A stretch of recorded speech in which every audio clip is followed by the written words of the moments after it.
Alright, I'm going to do a quick and dirty video on how I put wraps on and these different tools that I use. I have my edge trimmer, hole trimmer, small squeegee, a large squeegee, just some simple radius tools, a razor, and then a tool for cutting the backing paper. I'll have links to all this in the description below. But all of this is after the surface is prepped, however you do that. However you decide to prep your surface is up to you. I'm just talking about getting the wraps on, smoothing them out, trimming the edges, and done. So the best way to put wraps on is using the Hinge Method, I would say. The Hinge Method is basically securing the middle and putting it on like a hinge. The best way I've found is to use a vinyl cutting, or the backing paper cutter. I'll link to this. They have some. This is a single blade. They have a dual blade too. But I'm going to cut just the backing, and I'm going to cut a strip out to make a hinge. Watch me struggle.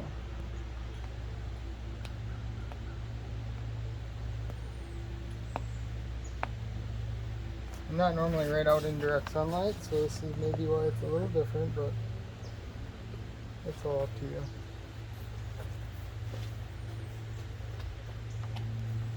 You want to separate the vinyl from the backing and be very certain that you've done that, because this will cut your wrap right in half.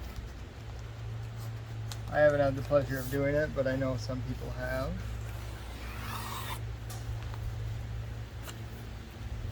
So all it did was cut the backing. I'm going to cut a strip out.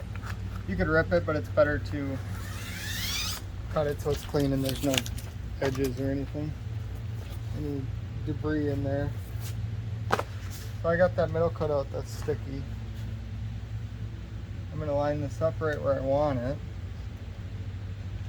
Make sure your top and bottom is good. This is all based on you and you're lining it up. I use a small squeegee. I do have these on my website, and I secure that hinge.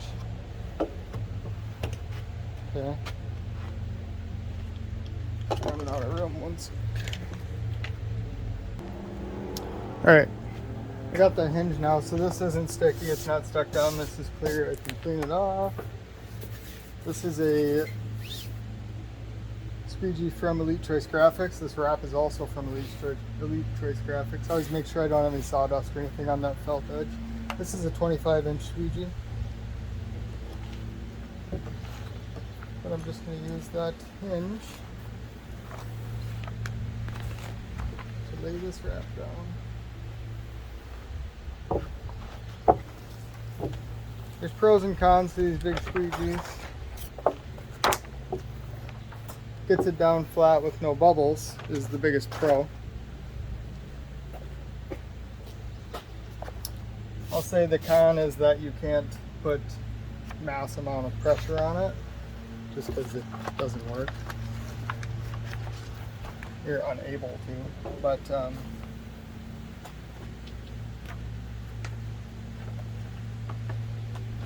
gets it down nice and flat. So this is where I'm gonna go back anyways and chase it down with a smaller squeegee.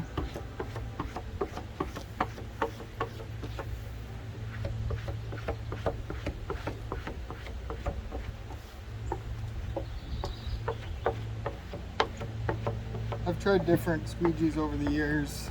Felt lined are always best. I used to like rubber ones, but they seem to scratch or even remove ink. I use laminated wraps. Okay. Now I have my edge trimmer that's got a blade in here. It's all adjustable. You can adjust it from 1/8 inch up to 3/8 of an inch. It's good to trim wraps back so you don't have to worry about them peeling up when you set them down. It's a little weird working with the camera right here. That I made a consistent edge back. I used to use a straight edge and clamps. You can do that. This tool is on my website. It's an edge trimmer. I have a couple different tools I use to trim these edges. This is one that I used to make and send with all of these edge trimmers. I almost like this better. Just a simple way, something you can line up on both edges and trace. I just use a razor. You can use an X-Acto or anything else. Any sharp knife to cut that.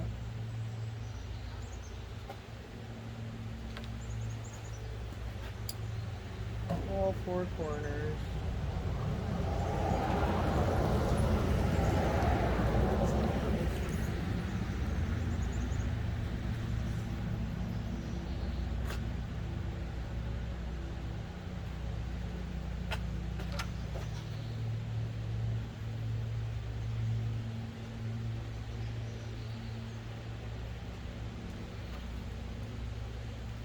Okay. I'll move the the camera in a little closer to do the hole. This is the hole trimmer. Same setup as the edge trimmer. It's just set up to do curves.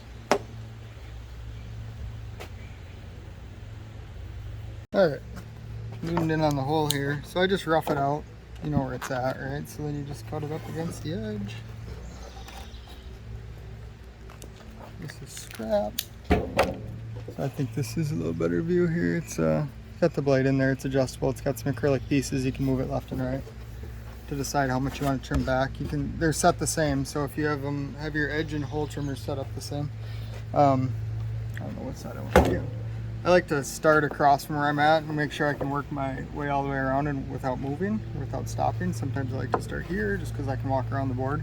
But when you're doing it, you want to push your pressure here and here. You don't necessarily want this to rub across the wraps. If you're not using laminated wraps, you could scratch them pretty easily. But you don't have to put a ton of force into it either. Downward, I mean.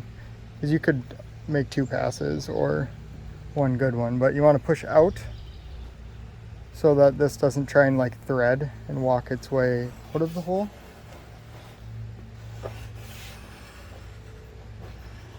Once you make sure you have that pressure in the right spot, it's pretty easy. You can see I even stopped and started and it worked in the same spot. Nice and even. The trimming is based on the edge of the hole and not a different tool. Basically, I have some other tools that are kind of like that, but all based on the hole. But I mean that in reference to like using a paint can or lid or something like that, you know. So. And that is my quick and dirty wrap trimming video.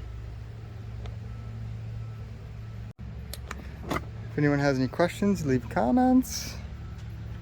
Here's my tools. I'll run through them again. I have my razor blade, of course, my edge trimmer, my hole trimmer, small squeegee, large squeegee, some simple tools that do the radius, and a razor blade. You can do wraps in 4 minutes or so,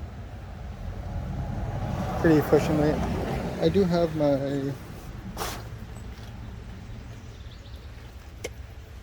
final cutter for the backing paper too, but I don't know where that's at. I'll leave links. Oh, right here. It's in my pocket. So, enjoy. Check out the links.